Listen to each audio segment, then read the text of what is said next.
Susanna and the Elders. Billedet er lavet af Jakob Jordahl, som er en flamsk kunstner under barokken. Det vil sige, at han var fra Belgien. Det hedder Susanna and the Elders og er lavet i 1663. Billedet er 153,3 cm gange 203 cm stort, og teknikken er olie på lærred.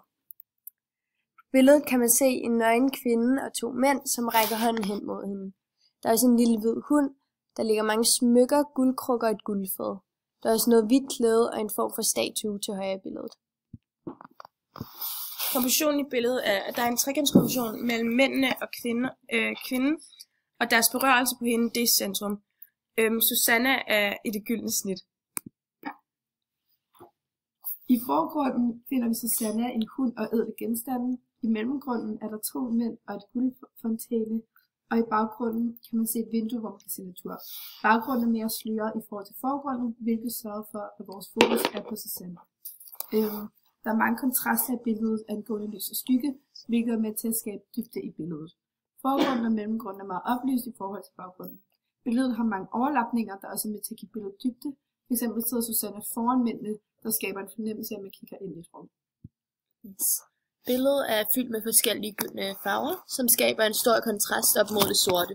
Susanne er oplyst med en hvid farve, som er et symbol på uskyld, og den røde farve på mændenes klæder er et symbol på stolthed og styrke. Og den røde farve det gør også billedet lidt mere livligt og iøjnefaldende. På dette maleri er der blevet brugt clair obscur. Lyset kommer fra venstre side, nærmest som en projektør i et mørkt, udefinerligt rum, og man kan derfor se tydelige skygger. Lyset rammer de vigtige ting, og det skaber derfor også meget kontrast i billedet. Clair obscur blev brugt meget i barokkens kunst i 1600-tallet.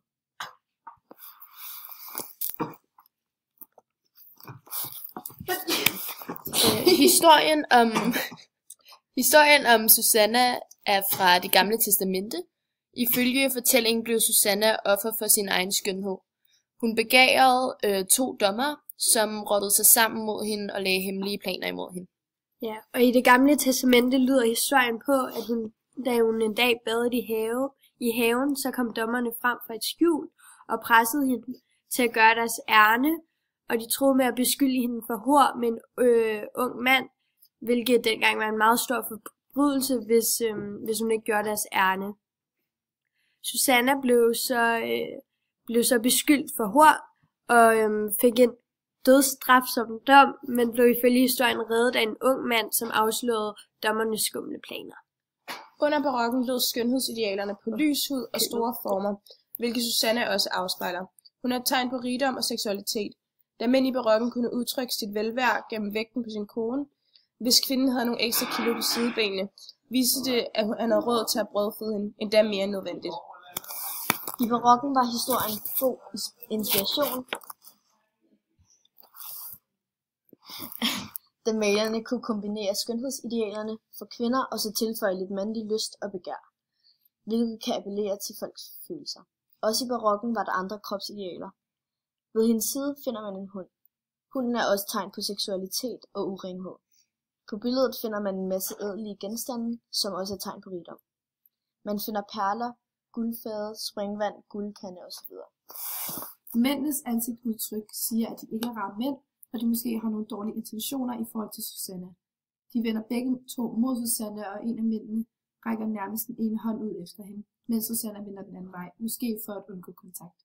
Mændene er et symbol på begær. I barokken mener man også, at man kunne se en person sætte jeg på personens udseende. Derfor er mændene malet meget som usselt og grimt for at udtrykke deres sande jeg.